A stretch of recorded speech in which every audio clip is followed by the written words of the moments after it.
नमस्कार, मैं हूं माही सिंह और आप देख रहे हैं नेक्स्ट 9 न्यूज। आज बात करने वाले हैं उत्तर प्रदेश की सियासत को लेकर। जी हां, 10 सीटों पर उत्तर प्रदेश में उपचुनाव होने वाले हैं। ऐसे में सभी पार्टियां अपना दमखम दिखाने में लगी हुई हैं। लेकिन अगर बात कर लिया जाए मायावती और चंद्रशेखर आजाद रावण की, तो कहा यह जा रहा है कि इस बार उत्तर प्रदेश में अखिलेश यादव या भारतीय जनता पार्टी का समीकरण बिगाड़ते हुए नजर आ सकते हैं। अगर ये समीकरण बिगड़ा तो जाहिर तौर पर मायावती की जो मुश्किलें हैं वो बढ़ती हुई नजर आएंगी और कहीं ना कहीं योगी आदित्यनाथ को इसका फायदा मिलते हुए नजर आएगा। चाहे चंद्रशेखर आजाद की बात करें या मायावती की बात करें, दोनों ही अगर चुनावी मैदान में उतरते हैं, दलित vote bank, OBC vote bank, ब्राह्मण वोट बैंक या फिर मुस्लिम वोट बैंक में सेधमारी करते हैं, तो जाहिर तौर पर इसका जो नुकसान है वो अखिलेश यादव को होने वाला है और इसका पूरा फायदा भारतीय जनता पार्टी उठाते हुए नजर आएगी। अब ऐसे में मायावती अब अपनी पार्टी के लिए, अपनी पार्टी की भलाई के लिए, अपनी पार्टी का जनाधार बचाने के लिए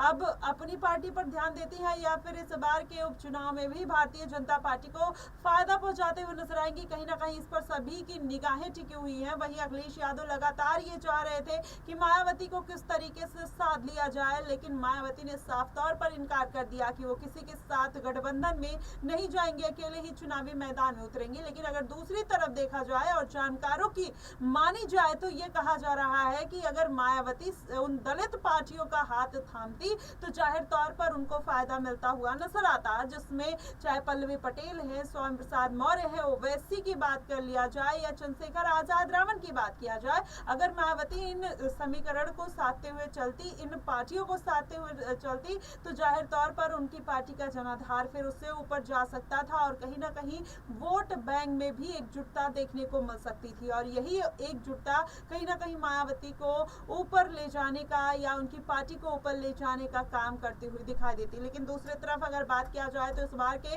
विधानसभा के जो उपचुनाव है, इसमें जो फायदा मिलने की गुंजाइश है वो कहीं ना कहीं अखिलेश यादव की पार्टी को दिखाई दे रहा है। अगर आपस में इनके वोट बैंक एक नहीं हो पाए तो जाहिर तौर पर इसका फायदा कहीं ना कहीं अखिलेश यादव उठाते हुए नजर आएंगे। हालांकि जो चंद्रशेखर आजाद रावण की बात करें, उनका जो झुकाव है एक तरफ वो मायावती की तरफ देखने को मिलता है, लेकिन गठबंधन को लेकर जिस तरीके से मायावती और चंद्रशेखर आजाद दोनों ने चुप्पी साध रखी है, उससे ये माना जा रहा है कि अब ये समीकरण तभी बन पाएगा जब सभी दलित पार्टियां एक साथ आ जाएंगी और कहीं ना कहीं मायावती को खुले तौर पर या मायावती उनको गठबंधन के लिए आमंत्रित करेंगी, तभी कहीं ना कहीं मायावती की पार्टी का जनाधार बढ़ता हुआ नजर आएगा। वहीं आकाश आनंद की अगर बात कर ली जाए तो उनको जब से पार्टी में कमबैक कराया है तब से कहीं ना कहीं वो एकदम एक्टिव मोड में नहीं नजर आ रहे हैं। चाहे हरियाणा के चुनाव की बात करें, वहां पर भी आकाश आनंद का कोई जादू चलता हुआ नजर नहीं आया। पिछले लोकसभा चुनाव में जिस तरीके से आकाश आनंद भारतीय जनता पार्टी पर निशाना साधते हुए नजर आए थे, वही निशाना कहीं ना कहीं इस बार के उपचुनाव में भी साधते हुए दिखाई दे रहे हैं। अंदाज बदल गया है, सुर बदल गए हैं, बट तेवर वही है। लेकिन अब ऐसे में उस तेवर के साथ आगे चलते हुए नजर आ पाएंगे या नहीं, कहीं ना कहीं ये देखना बेहद दिलचस्प होगा। फिलहाल इन सब मुद्दों को लेकर आपका क्या कुछ कहना है, आप हमें कमेंट बॉक्स में जरूर बताइएगा।